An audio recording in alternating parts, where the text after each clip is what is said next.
a crumpled $5 bill. That was all it took to dismantle a criminal empire and change the fate of an organization worth $500 million. When Vincenzo the Wolf DeLuca, the ruthless don of the DeLuca crime family, walked into a rundown diner dressed in rags, he was looking for the one thing his blood money couldn't buy: humanity. He didn't expect to find it in Maria, an exhausted waitress barely keeping a roof over her head. But when he tried to tip her his last $5, her response didn't just shock him, it shattered his cynical worldview. Watch closely, because the answer she gave him didn't just earn her a thank you. It made the Mafia boss rewrite his entire will, leaving his ruthless family with nothing but their own reflections. The rain in Brooklyn was relentless, a gray curtain that seemed to wash away the color of the city, leaving only slick pavement and the neon reflection of the Starlight Diner sign flickering in a puddle. Inside, the air smelled of stale coffee, frying bacon, and damp wool.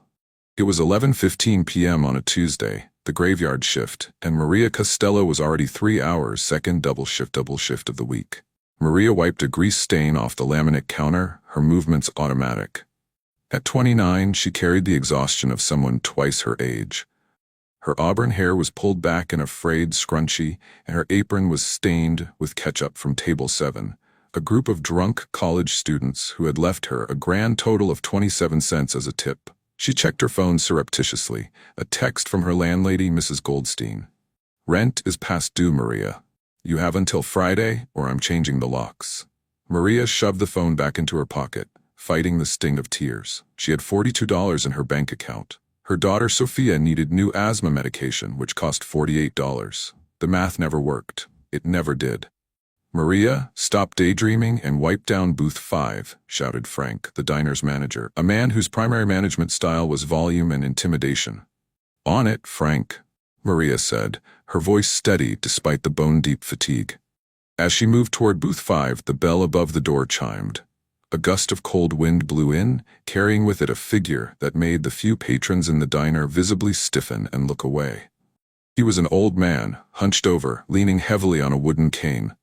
He wore an oversized stained army jacket that looked like it had been pulled from a dumpster behind a thrift store. His gray beard was matted and unkempt, and he wore a beanie pulled low over his eyes. He shuffled in, dripping water onto the checkerboard floor, leaving muddy footprints. Frank was there in a second, blocking the man's path with his considerable bulk.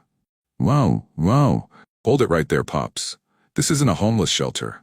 Restrooms are for paying customers only. You understand? Customers who pay." The old man looked up. His eyes, a piercing shade of steel gray, were the only sharp thing about him. "I intend to pay," he rasped, his voice sounding like gravel scraping against concrete. "Just a coffee and maybe some soup, something warm." "Let me see your money first," Frank sneered, crossing his arms over his chest. "I'm not running a charity here." The diner went silent. The couple in booth 3 whispered to each other, the woman pulling her purse closer. The trucker at the counter turned away, suddenly very interested in his pie. The old man's shaking hand went into his pocket slowly. He pulled out a crumpled wad of singles and some loose change. He counted it out on his weathered palm, his fingers trembling. 3.40 cents. "Coffee is $2, soup is $4.50. You can't afford it. Get out before you bring down the whole atmosphere," Frank said, pointing at the door aggressively. "You're scaring the paying customers." "Frank, stop." Maria's voice cut through the tension like a knife. She stepped between her manager and the old man, her protective instinct flaring despite her own desperate circumstances. "Maria, don't start with me tonight," Frank warned, his voice dropping to a threatening tone. "I'm not in the mood for your bleeding heart routine." "He's hungry and it's pouring rain," Maria said firmly, her spine straightening despite her exhaustion. She looked at the old man closely. He looked frail, shivering from the cold that had seeped into his bones. He reminded her of her own grandfather before he passed, alone in a nursing home where nobody visited, forgotten by the family he'd built. "I'll pay for his soup." "Put it on my tab, Frank." Frank rolled his eyes dramatically, throwing his hands up in exasperation. "Fine, but if he causes any kind of scene or smells up my diner, it's coming out of your paycheck, and you're personally cleaning that entire booth with bleach. Deal?" "Deal," Maria said without hesitation. She turned to the man and offered a gentle smile, the first genuine one the diner had seen all night, maybe all week. "Hi, I'm Maria. Ignore him. He's got a bark worse than his bite. Come on, take the booth by the radiator. It'll help you dry off and warm up." The old man looked at her for a long moment, studying her face as if memorizing every detail, every line of exhaustion and kindness. "Thank you, miss," he murmured, his voice softening. He didn't shuffle to the booth. He walked with a strange, deliberate slowness, each step measured and calculated. What Maria didn't know, what nobody in that diner knew, was that under the grime and the rags was a suit tailored on Savile Row in London. The homeless man was Vincenzo De Luca, the Don of the De Luca crime family, a man whose criminal empire controlled everything from the Brooklyn docks to the Diamond District in Manhattan. His organization was worth over $500 million in legitimate businesses alone, not counting the underground operations that generated another $200 million annually. And he wasn't just hungry. He was hunting for something far more valuable than money. A soul worth saving.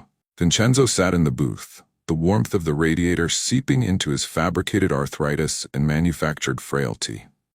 He watched Maria move through the diner with the efficiency of someone who had perfected the dance of survival.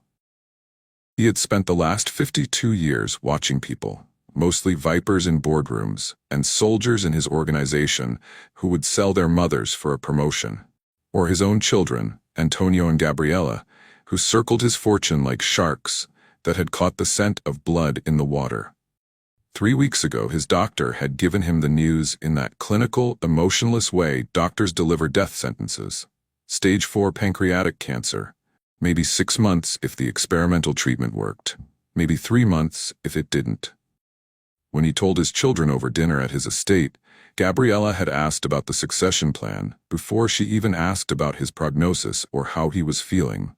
Antonio had immediately excused himself to call the family attorneys to ensure the offshore trust funds were secure and couldn't be touched by probate. That night, sitting alone in his study with a glass of 50-year-old scotch, Vincenzo had realized a terrifying truth that shook him to his core. He was going to die. And his legacy, everything he had built from nothing, would be used to fuel the vanity and cruelty of 2 people he didn't even like, let alone love or respect. He needed an heir, but not one of blood. He needed one of heart, someone who understood that power without compassion was just tyranny. So he devised the test. Over the past 2 weeks, he had visited 7 high-end restaurants in Manhattan, 4 exclusive hotels, and 2 private social clubs, all while disguised as a homeless beggar. He had been thrown out of every single one, sometimes gently, often violently. Security guards had manhandled him. Managers had threatened to call the police.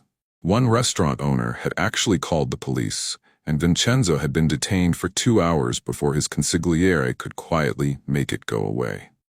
Maria set a steaming mug of coffee and a generous bowl of chicken noodle soup in front of him, the steam rising and fogging his vision for a moment. She also placed a basket of warm bread rolls on the table, the butter already melting on top.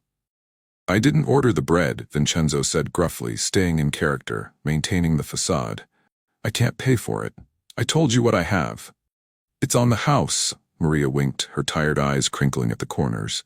"Cook made too many for the dinner rush. Better you eat them than they go stale or end up in the trash. Please enjoy them." It was a lie.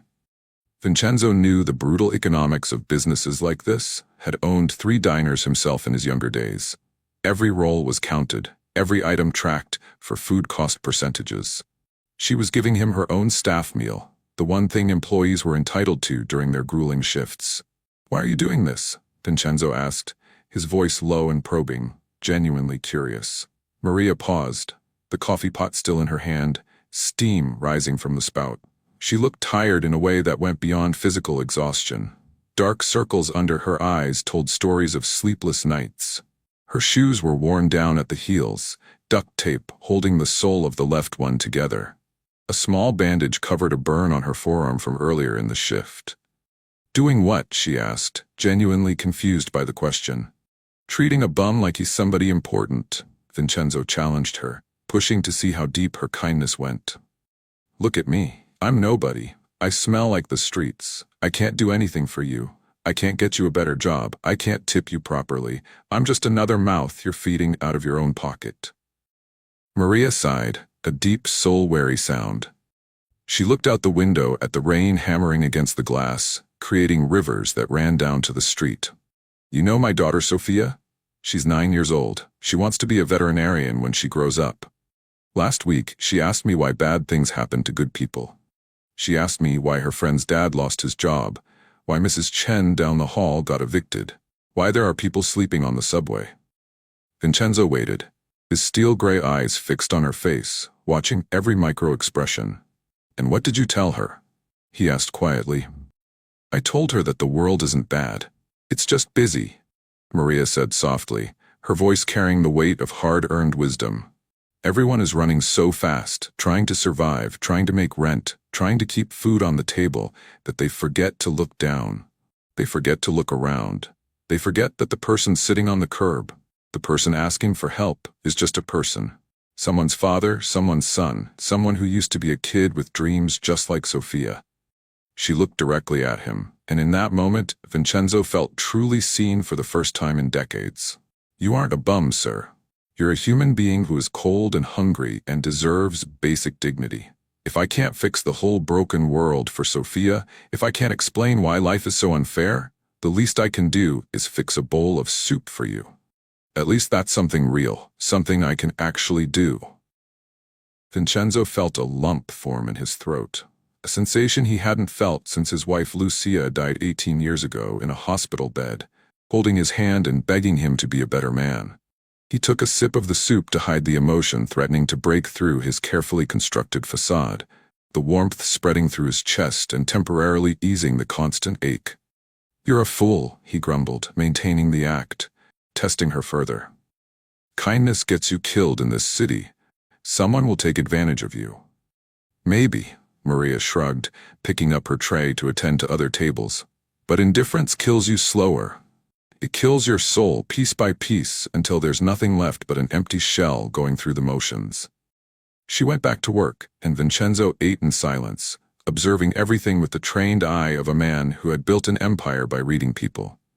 He watched a businessman in an expensive suit at another table snap his fingers at Maria like she was a dog, demanding immediate service. Maria didn't flinch, didn't show irritation. She smiled warmly and refilled his water, even though he hadn't said thank you once. He watched Frank berate Maria loudly for a mixed-up order that wasn't even her fault, an error the line cook had clearly made by putting cheese on a burger that was supposed to be plain. She took the blame without hesitation, apologizing profusely to save the cook from getting written up or fired. She wasn't just kind. She was resilient, strategic, and selfless, in a way that reminded Vincenzo of the soldiers who had taken bullets for him, who had valued loyalty and family over their own lives. When Vincenzo finished his meal, savoring every spoonful because it had been given with genuine care, he reached into the hidden inner pocket of his jacket. He had a thick stack of $100 bills there, emergency money he always carried out of old habits from dangerous times. But he didn't touch them. The test wasn't over. This was the critical moment, the moment that would determine everything. He pulled out a single $5 bill. It was crisp, oddly clean and new, contrasting sharply with his filthy, rain-soaked rags. He placed it carefully on the table, positioning it where Maria would see it immediately when she came to clear his dishes. He waved her over with a slight gesture of his weathered hand. "I'm heading out now," Vincenzo said, standing up slowly, leaning heavily on his cane for effect, his body language suggesting deep fatigue. "The soup was good, very good. Warmed me up inside and out." "I'm so glad," Maria said warmly, genuinely pleased. She approached the table to begin clearing the dishes. She looked down and saw the $5 bill lying there, crisp and deliberate. Her eyes widened in surprise and immediate concern. She reached out and picked it up carefully, as if it were something precious. "Sir, you left this," she said, extending her hand to return it to him, the bill held between her fingers. "It's a tip," Vincenzo said stubbornly, his voice carrying an edge of wounded pride. "For the excellent service and kindness." Maria looked at the bill for a long moment, then down at Vincenzo's shoes. They were ancient canvas sneakers, completely soaked through, water still seeping out with each small movement. There was a visible hole in the left toe, and his socks, thin, cheap things, were soaked through. He was shaking slightly, not just from age but from the damp cold that had settled deep into his bones during his walk through the rain. She took his weathered, calloused hand in both of hers. Her hands were warm despite the long shift, rough from years of hard labor, carrying heavy trays, scrubbing floors, washing endless dishes, but her touch was incredibly gentle, almost reverent. She pressed the $5 bill back into his palm firmly, folding his fingers around it with care. "I can't take this," she said, her voice unwavering and certain. "I have my pride, girl," Vincenzo snapped, his gray eyes flashing with manufactured anger, testing her resolve one final time. "Don't insult me with your pity. I'm offering you money I earned honestly. Take it." "It's not pity," Maria said, her voice softening but remaining firm. And then she said the words that would change history, that would alter the course of a criminal empire and rewrite the fate of everyone connected to the DeLuca family. She looked him directly in the eye, stripping away all pretense, seeing past the homeless disguise and the waitress uniform, connecting soul to soul in a moment of pure human recognition. "Sir, money is just a tool for survival, not a measure of worth or dignity. You keep this not because you're poor, but because today you are the guest and I am the host. And in my house, in the space I can control, guests don't pay for kindness. Kindness is free. It's the one thing that should always be free." She paused, her eyes glistening with unshed tears. "Use this $5 to buy dry socks, please. For me, if not for yourself. I can't sleep tonight knowing your feet are freezing in this weather. I can't carry that image. So please, take care of yourself." Vincenzo DeLuca froze completely. The wind howled outside, rattling the windows violently, but inside his mind everything went absolutely still. "In my house, guests don't pay for kindness." The words echoed in his head, bouncing around, finding cracks in the armor he'd built over decades. He had spent hundreds of millions on power, on politicians, on judges, on territory, on respect bought through fear. He had built monuments to his name in the form of legitimate businesses that would outlast him. He had carved his legacy in blood and concrete across Brooklyn and beyond. Yet here was a woman with a negative net worth, drowning in debt, offering him dignity for free, without knowing who he was, without wanting anything in return. He looked at the $5 bill in his hand, the paper suddenly feeling heavier than any contract he had ever signed, weightier than any oath of loyalty sworn over blood. Then he looked at Maria, really looked at her. The exhaustion etched in every line of her face, the strength in her spine despite everything life had thrown at her, the kindness that somehow survived in a world designed to crush it. "You really mean that, don't you?" he whispered, his voice cracking slightly, losing the rasp and revealing for just a moment the commanding baritone that usually ordered hits and negotiated treaties. "Go." Maria smiled gently, that same warm expression that had greeted him when he entered like a drowned rat. "Get those dry socks. Maybe some hot tea from the bodega on the corner. And please, come back when you're hungry again. The soup is always on me. Always." Vincenzo nodded slowly, unable to speak past the emotion lodged in his throat like a stone. He didn't say goodbye. He couldn't trust his voice. He simply walked out into the rain, clutching the $5 bill tighter than he had ever clutched the first dollar he made selling newspapers as a kid in Little Italy, tighter than the gun that had saved his life a dozen times in the old wars. He walked around the corner into the dark alleyway, where a black Cadillac Escalade with tinted windows was waiting, engine idling silently like a predator. His driver and bodyguard, a massive man named Sal, who had been with the family for 27 years and had killed 8 men in Vincenzo's service, opened the back door immediately upon seeing him approach. "Mr. DeLuca, how did it go?" Sal asked, concern evident in his gravely voice. "Did they kick you out like the others? You want me to go back and teach them some respect?" Vincenzo shed the wet army jacket, revealing the silk vest underneath, hand-tailored in Milan, the fabric clinging to his thin, cancer-ravaged frame. He climbed into the leather interior, the scent of expensive cigars and aged leather filling his nose, a stark and jarring contrast to the grease and desperation of the diner. "Get me Leonardo Russo on the phone," Vincenzo commanded, his voice returning to the steel authority of a don who had ruled Brooklyn for 3 decades. Now, I don't care what time it is. Boss, it's almost midnight, Sal noted, glancing at the dashboard clock. Leo's probably asleep or with his... I don't care if he's in bed with the Pope himself, Vincenzo interrupted sharply. Wake him up. Tell him to grab the draft of my will from the safe and meet me at the estate within the hour. Tell him to bring his notary seal and 2 witnesses he trusts with his life. We're rewriting the whole damn thing tonight. Everything changes now. Sal's eyes widened in the rearview mirror, shock registering on his usually impassive face, but he knew better than to question the Don when he used that tone. He picked up the encrypted phone and began dialing, speaking in rapid Italian. The De Luca estate sat like a fortress in Bay Ridge, a sprawling mansion protected by 12-foot walls topped with cameras and motion sensors, guards who patrolled the grounds in shifts around the clock, and enough security to protect a head of state. Inside, the air was climate-controlled and scented with expensive sandalwood incense and Cuban cigars. The decor was old-world Italian opulence meets modern power. Marble floors imported from Carrara, crystal chandeliers from Venice, and Renaissance paintings worth millions hanging next to photographs of Vincenzo with 3 mayors, 2 governors, and a president. Gabriella De Luca, Vincenzo's 42-year-old daughter, paced the antique Persian rug in the main sitting room, her Christian Louboutin heels clicking rhythmically like a countdown to war. She was on her iPhone, her voice sharp enough to cut diamond.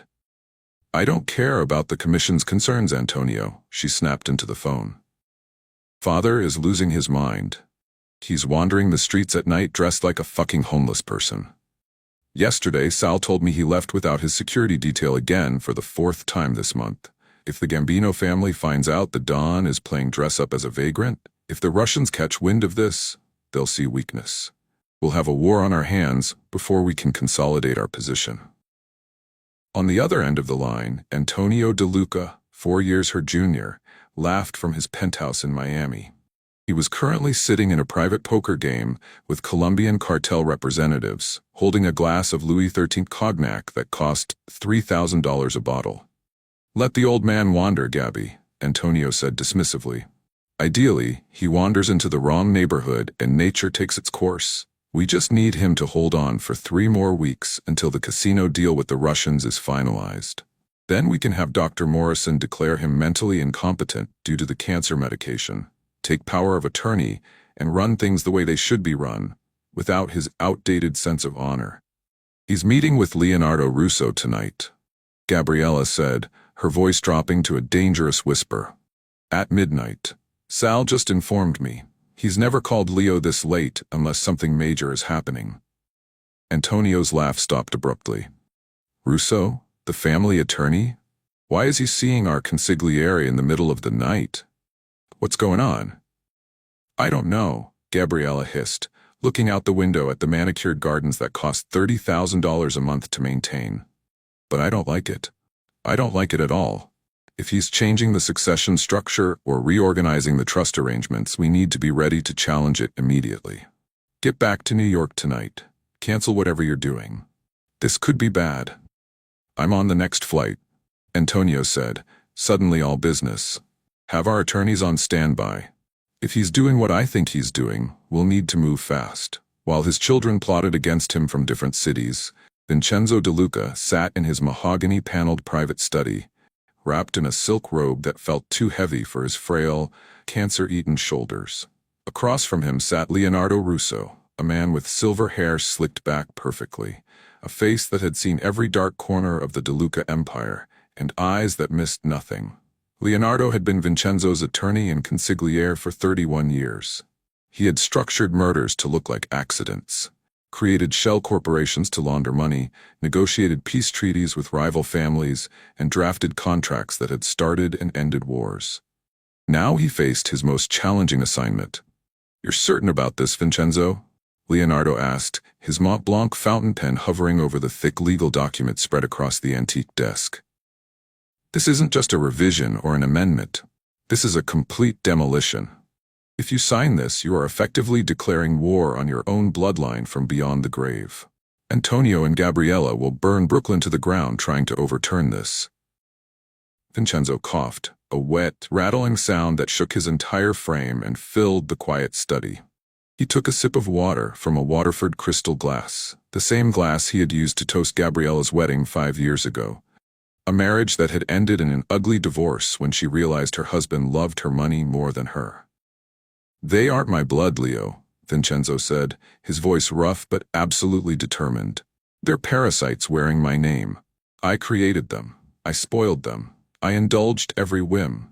I taught them that power comes from fear, that respect is bought with violence, that value comes from what you can take, not from what you give or build.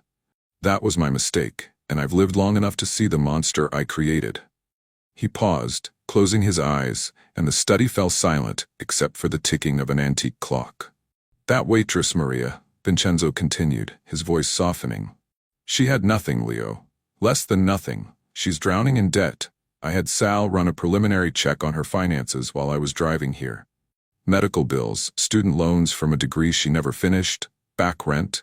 She's one missed paycheck away from homelessness." He opened his eyes, and they burned with a clarity that Leonardo had rarely seen, usually only before major moves that reshaped the underworld. "And she offered me everything she could spare. She gave me her staff meal. She gave back a $5 tip, Leo, $5 that could have bought her daughter's medication or put gas in her car. She gave it back because she didn't want my feet to be cold. She has a sick child who needs asthma medication, and she chose a stranger's comfort over her own daughter's needs in that moment." Vincenzo's hands trembled as he continued. "Do you understand what that means? Antonio spent $175,000 on a car last month, a Maserati he'll drive maybe twice before he gets bored and buys another toy. He didn't even look at the dealership employee who delivered it, didn't acknowledge him as human. Gabriella dropped $90,000 on jewelry last week. Jewelry, Leo. While families in our own neighborhood can't afford to eat, can't keep the heat on." He slammed his palm on the desk, a flash of the old fire. "I will not leave my empire to monsters. I will not perpetuate this cycle of cruelty and greed. I built this family from nothing, from my father's vegetable cart to this. And I'll be damned if I let it become a monument to everything I learned was wrong." "The commission will have questions," Leonardo warned, his voice measured and professional. "The other families will want explanations. Why you're bypassing your blood children for a complete outsider. Gabriella will claim you were mentally unstable, that the cancer medication affected your judgment, made you paranoid and delusional. She'll hire investigators to destroy this girl, this Maria Costello. They will dig into her past, her debts, her relationships, her family. They will try to prove she manipulated you, seduced you, took advantage of a dying man.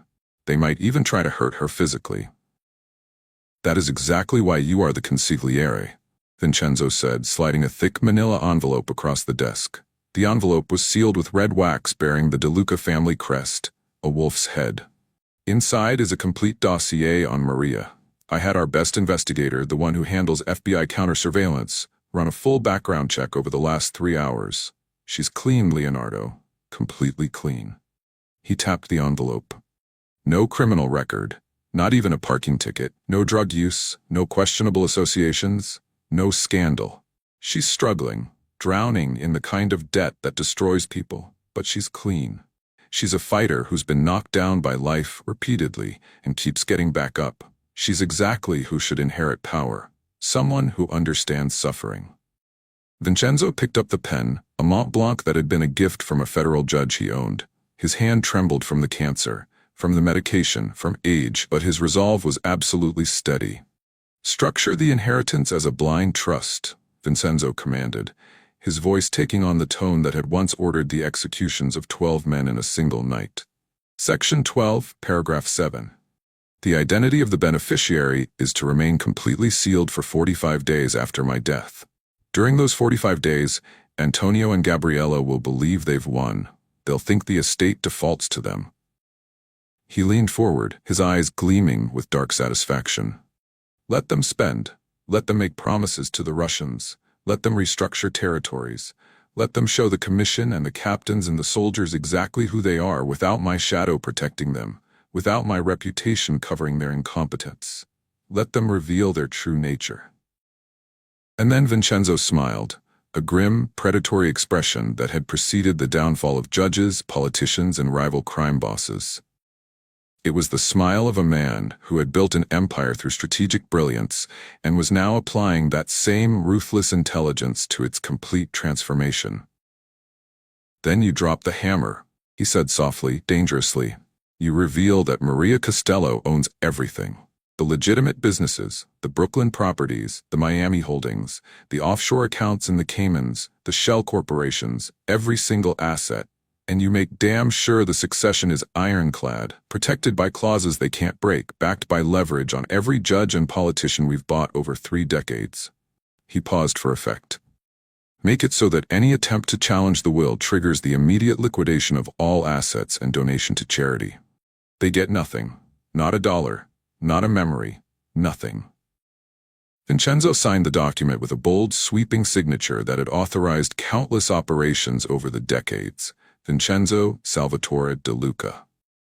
The ink seemed to glow in the lamplight, final and irrevocable. "It is done," Vincenzo whispered, sinking back into his leather chair, exhaustion washing over him like a wave. For the first time in 52 years, since he had taken control of the family after his father's murder in a restaurant bathroom, he felt something approaching peace.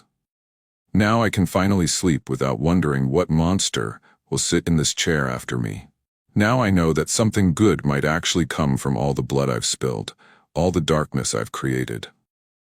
Leonardo carefully blotted the signature with practiced precision, placed the document in a fireproof safe built into the wall behind a painting of the Italian countryside, and locked it with a combination only he knew. "What do you want me to tell your children when they inevitably ask about tonight's emergency meeting?" "Tell them I was settling some old business with the commission," Vincenzo said, pouring himself a small glass of amaretto, knowing he shouldn't drink with his medication, but not caring anymore. "Tell them their inheritance is secure, and that they should enjoy these final weeks while I'm still here. Let them think they've already won. Let them taste victory so the defeat is that much more devastating." "And what about Maria Costello?" Leonardo asked, gathering his papers. "When do you want her informed of this rather significant change in her circumstances?" "Not until after I'm gone," Vincenzo said firmly, his tone brooking no argument. "I don't want her gratitude or her fear or her obligation. I don't want her to know who I am or what I'm giving her until it's too late for her to refuse, so that until the will is executed and the transfer is legally complete and irreversible. She might try to give it back if she knows beforehand." He took a sip of the amaretto, savoring the sweetness. "What I want is for her to continue living her life exactly as she is, being a good person in a world that punishes goodness. And then when I'm dead and buried in the family plot, when it's too late for me to see her reaction, I want you to give her the keys to my kingdom and all the tools she'll need to defend it from my children and from the wolves that will circle." Leonardo stood, buttoned his suit jacket, and walked toward the door. He paused with his hand on the ornate handle. "You know, in 31 years, this is the most honorable thing I've ever seen you do, Vincenzo. Your father would be proud. The man he was before the violence consumed him." "My father was a fool who got killed for being soft," Vincenzo said, but his voice lacked conviction. "Maybe I'm becoming a fool too in my old age, or maybe I'm finally becoming wise. I'm not sure which." "There's a difference between being soft and being human," Leonardo said quietly. "You've just remembered that difference. I'll see myself out. Rest, my friend. You've earned it." 3 weeks later, the headline in the New York Post was in bold, screaming font, "The Wolf Dies, Vincenzo De Luca Dead at 76. The city responded with a complicated mixture of relief and uncertainty. Flags didn't fly at half-mast for a crime boss, but the power vacuum his death created sent shockwaves through every level of New York's underworld. The commission called emergency meetings. Rival families began positioning soldiers for potential territory grabs. Politicians he had owned scrambled to destroy evidence and distance themselves. But at the Starlight Diner, the news played on a small, grease-stained television mounted in the corner near the kitchen pass-through, largely ignored by the breakfast rush of regulars and truckers. Maria Costello was balancing 3 plates of pancakes on her left arm, dodging a busboy named Miguel who was rushing a cart of dirty dishes to the kitchen.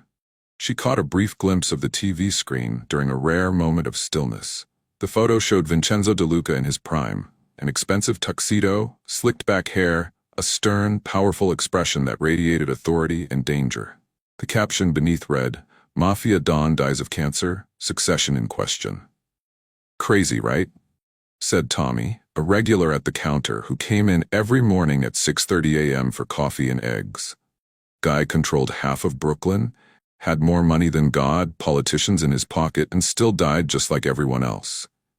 Cancer doesn't care how many people you got working for you. Maria paused, looking at the photo more closely. Something about the eyes, those intense steel gray eyes, struck a chord of recognition deep in her memory. They looked hauntingly familiar, but the connection seemed impossible, absurd. The man on TV was a titan, a criminal emperor who had ruled New York's underworld for decades. The man she remembered was a shivering, kind-hearted homeless soul she had known simply as Vinny, who never gave her a last name, who just wanted soup and conversation. He hadn't come back to the diner in 3 weeks. She had saved a pair of thick wool socks in her locker, along with a warm scarf she'd found at Goodwill for $2, just in case he returned when the weather got colder. "I hope Vinny is okay," she thought, a pang of genuine worry hitting her chest. Maybe he found a shelter. Maybe someone helped him get off the streets. She didn't have time to dwell on it. Her phone buzzed aggressively in her apron pocket. It was the text she had been dreading all week, the one she knew was coming but had prayed wouldn't. From landlady, "Maria, you're short $465 this month. I'm sorry, but I filed the eviction notice this morning. You have 72 hours to vacate. Please leave keys with Super." The plate in her hand slipped from her grip. It crashed to the floor, shattering into dozens of ceramic shards and splattering syrup and butter everywhere in a mess that seemed to symbolize her entire life falling apart. "Maria!" Frank screamed from behind the counter, his face turning red with rage. "That's the second plate this month. That's coming out of your paycheck, and you're cleaning it up right now before you do anything else." Maria fell to her knees to pick up the pieces, tears finally breaking through the dam she'd built. The world was crashing down. Her daughter Sophia was at school right now, completely unaware that in 72 hours they would be sleeping in Maria's 1998 Toyota Camry in a grocery store parking lot, trying to figure out which shelter had space, how to keep Sophia safe and in school. She didn't notice the black Mercedes S-Class with heavily tinted windows pull up to the curb outside. She didn't notice the 2 men in expensive dark suits step out, looking completely out of place among the construction workers and nurses. She didn't notice them enter the diner and scan the room with the trained precision of professional security until one of them was standing directly over her. Meanwhile, across the city, at the De Luca estate in Bay Ridge, the mood was closer to a celebration than a funeral. The wake was being held in the Grand Ballroom, a massive space decorated with white roses that had cost more than Maria made in 6 months. Antonio was already wearing a new Armani suit, accepting condolences from captains and associates that felt more like congratulations on his ascension. Gabriella was directing the catering staff with military precision, ensuring the champagne was Cristal and the caviar was Beluga. She had already contacted 3 interior designers about remodeling the estate to reflect her more modern tastes. "It's a tragedy, truly devastating," Antonio was saying to a weeping elderly aunt, checking his Patek Philippe watch. "But Father would want us to be strong and push forward. The family business doesn't stop for grief.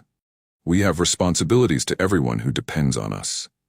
As soon as the aunt walked away, dabbing her eyes with an embroidered handkerchief, Antonio turned to Gabriella, dropping the sorrowful facade immediately. "Did you talk to Leo?" he asked quietly. "He's in the library," Gabriella said, nodding toward the closed oak doors. "He's been locked in there with the notary and the safe deposit materials for over an hour. He says the official reading of the will is scheduled for 2 p.m. sharp. That's in exactly 8 minutes. Finally, Antonio exhaled, running his hand through his perfectly styled hair. "I've got the Russians expecting $40 million by Monday to finalize the casino partnership. I need immediate access to the offshore accounts, or they're going to think we're backing out, and that could start a very ugly situation." "Relax," Gabriella scoffed, sipping Dom Perignon from a crystal flute. "We're the only heirs. Mother died 12 years ago. He had no siblings who survived past the 80s. Uncle Carmine died in prison. Who else could he possibly leave it to? His driver? Please." At exactly 2 p.m., the family gathered in the library, a somber, masculine room lined with first-edition books in Italian that nobody in the family had ever read, leather-bound volumes that Vincenzo had collected over decades. Leonardo Russo sat at the head of the long mahogany table, looking like a man carrying the weight of terrible, explosive knowledge. Antonio sat on the right, Gabriella on the left. Various cousins, distant relatives, and high-ranking family associates filled the remaining seats, all of them trying to look appropriately mournful, while their eyes darted greedily to the thick leather portfolio in front of Leonardo. "Let's proceed, Leo," Antonio said, loosening his tie slightly. "We all know the traditional structure. The estate gets divided according to the percentages father established decades ago. I assume I receive controlling interest as the eldest son, Gabriella gets the legitimate business portfolio, and the cousins receive their customary shares." Leonardo didn't blink. He adjusted his reading glasses with deliberate slowness and opened the portfolio. Vincenzo made extremely significant amendments to his will in the final 3 weeks of his life. He felt that leadership of the De Luca family required a very specific type of character. Gabriella stiffened visibly, her champagne glass freezing halfway to her lips. "Amendments? What kind of amendments?" He was on heavy medication, Leonardo. Morphine, anti-anxiety drugs. Anything he signed in those final weeks could easily be challenged as signed under mental duress or impaired judgment. "Cut the speculation," Antonio snapped, his carefully maintained composure cracking. "Just read it. How much do we each get, and when can we access the accounts?"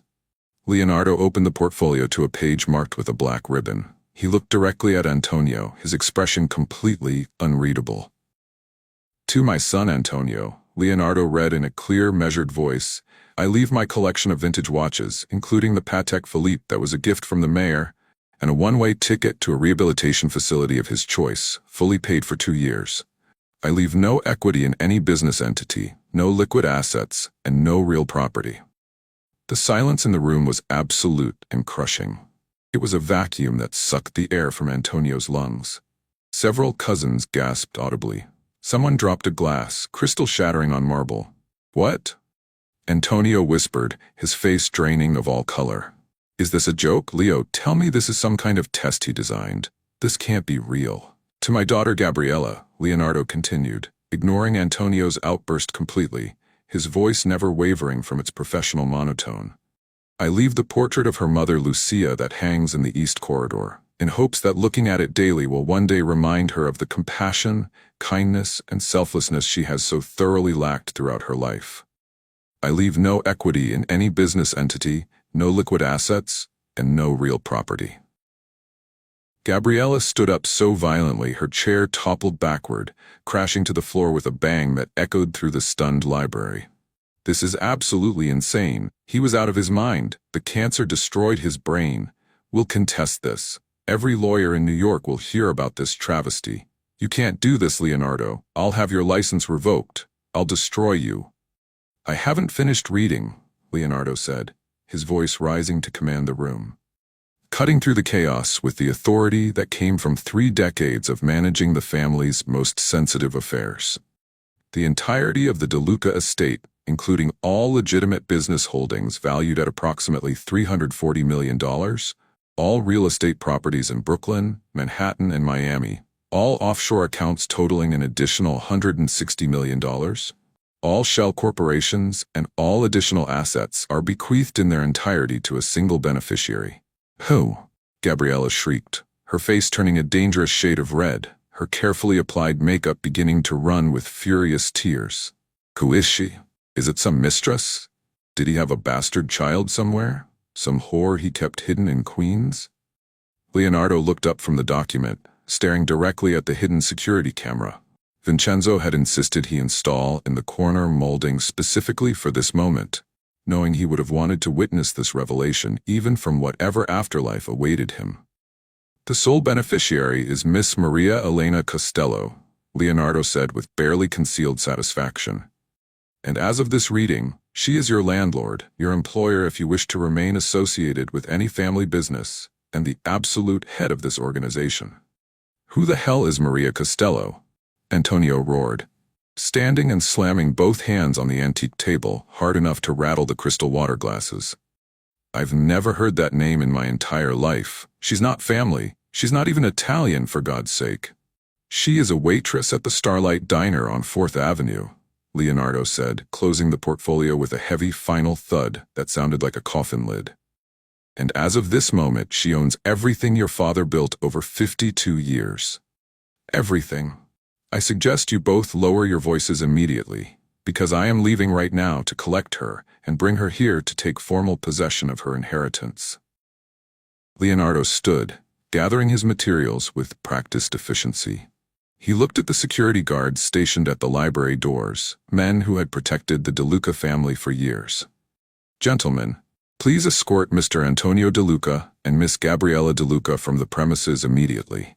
The new owner will decide if and when they may return. They are no longer residents here. As the guards moved forward, large, intimidating men in black suits who had once protected Antonio and Gabriella but now served a new master, Gabriella began screaming incoherently.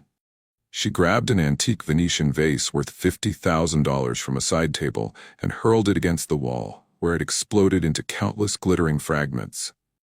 Antonio just stood frozen, his mouth hanging open, his entire world dissolving around him like salt in rain. He looked at the cousins, who were staring at him with expressions ranging from shock to barely concealed schadenfreude. Leonardo walked past the chaos without another glance, past the weeping relatives who didn't know what this meant for their positions, past the confused catering staff who had stopped serving to watch the family implode. He walked to his Mercedes, where his driver waited. "Where to, Mr. Russo?" the driver asked. "The Starlight Diner on 4th Avenue," Leonardo said, settling into the leather seat and straightening his tie. "I have a life to change forever." The atmosphere inside the Starlight Diner had become toxic and oppressive. Frank stood over Maria, his considerable bulk casting a shadow, his face a mask of petty tyranny amplified by stress. "You're clumsy, you're distracted, and frankly, Maria, you're becoming bad for business," Frank spat, wiping sweat from his receding hairline with a dirty towel. "This is the third plate you've broken in 2 months. The cost is adding up. Clean up this mess, hand over your apron, and get out. You're fired, effective immediately. Don't even bother asking for a reference." Maria felt a cold, familiar numbness spread through her chest. This was rock bottom, the absolute end. Without this job, she couldn't even make a partial rent payment. Without the apartment, she and Sophia were literally on the street with nowhere to go. She opened her mouth to beg, to trade whatever remained of her dignity for one more week of minimum wage and abuse, when the bell above the door chimed with unusual weight. Leonardo Russo stepped into the diner. In a room of grease-stained floors and flickering fluorescent lights, he looked like an emissary from another world entirely. He wore a charcoal 3-piece suit that cost $12,000. His silver hair was perfectly groomed. He carried a leather briefcase with the gravity of a man carrying state secrets. Behind him, 2 large men in dark suits, former Special Forces, now De Luca family security, took positions by the door and quietly locked it, turning the sign to closed. The diner fell absolutely silent. Every conversation stopped. Every fork was lowered. Frank's demeanor shifted instantly from bully to obsequious servant. "Can I help you, sir? I apologize for the mess. We're just handling a minor personnel issue. Our best booth is available if you'd like." Leonardo didn't acknowledge him. His eyes scanned the room until they found Maria kneeling on the floor. "I am looking for Miss Maria Elena Costello," Leonardo announced, his voice filling the small space with absolute authority. Tony blinked in confusion, looking between Leonardo and Maria. "Maria? She just got terminated. Personnel issue. If she owes you money or caused some problem, I can give you whatever information." "I am not here to collect a debt," Leonardo said, stepping around Frank as if he were an insignificant obstacle. He approached Maria and extended his hand. Miss Costello, please leave the broken dishware. That is no longer your concern.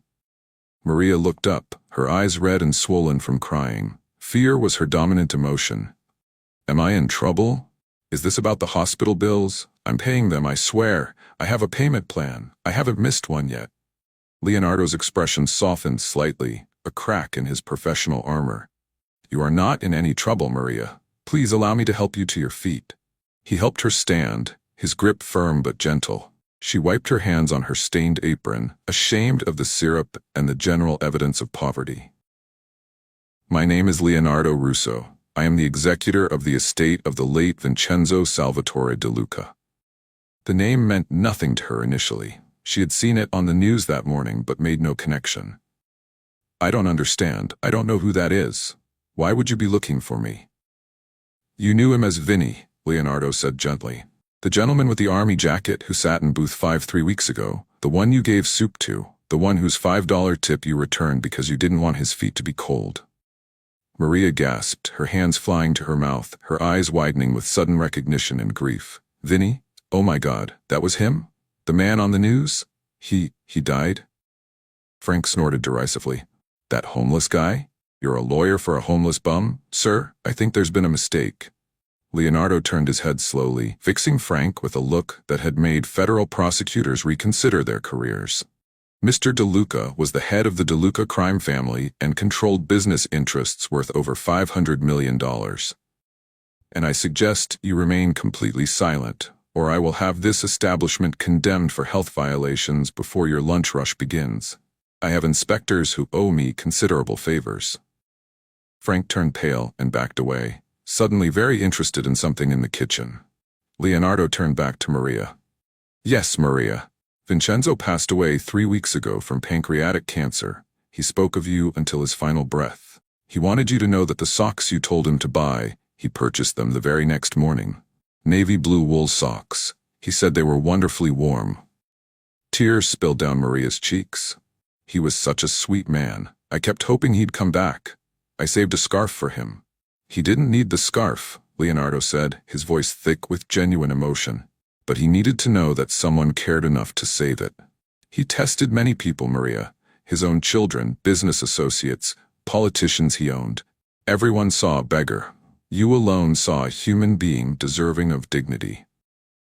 Leonardo placed his briefcase on the nearest table and opened it. Vincenzo left a last will and testament. The assets were transferred immediately upon the reading, which concluded 40 minutes ago. Assets? Maria asked, confused. Did he leave me something? A keepsake? He left you everything, Leonardo said simply. He pulled out an official document. Effective immediately, you are the sole owner of the De Luca estate. This includes the family mansion in Bay Ridge, a penthouse in Manhattan, a beach house in Miami, and controlling interest in 23 legitimate business entities. Maria stared at him. The words made no sense. I don't understand. I'm a waitress. I'm about to be homeless. I have $42 in my account. Maria, Leonardo said, looking her directly in the eye. He left you an estate valued at approximately $500 million. You are now one of the wealthiest women in New York. The sound seemed to drain from the diner. Tommy dropped his coffee mug. Frank made a choking sound. 500. Maria couldn't finish. She grabbed the table. Million? That's not possible. I'm nobody. I can't run businesses. I have a daughter I don't know anything about. Your daughter will never worry about medication again, Leonardo said firmly. Vincenzo anticipated your concerns. He asked me to guide you, to be your counsel and protection until you're ready. But right now, you need to come with me. Once the press discovers this, you'll be swarmed. You need security. Maria looked around the diner. The scuffed floor, the worn counters, her entire life of struggle. She looked at Frank, now staring at her with terror and greed. Maria, sweetheart? Frank stammered, sweating. I was joking about firing you. We're family here. I always knew you were special. Maybe I could help manage your estate? I've got experience. Maria straightened her spine. For the first time in years, the crushing weight of poverty lifted. She removed her apron, folded it precisely, and placed it on the table. Frank, she said quietly but with steel in her voice, the soup was $4.50. The coffee was $2. That's $6.50 I paid for a customer you tried to throw out. I expect that in my final check, along with the $120 in tips you accidentally kept last month. She turned to Leonardo. Take me to Sofia, then take me to Vincenzo's home. Of course, Miss Costello, Leonardo said with a slight smile. As they walked out, Frank ran after them. Maria, wait, who's going to cover your shift? You can't just... Maria paused at the Mercedes door. I don't know, Frank, but I'm sure you'll figure it out. You always said I was replaceable. She slid into the car. The door closed with a solid, expensive thud, shutting out the cold, the fear, and the life she was leaving behind forever.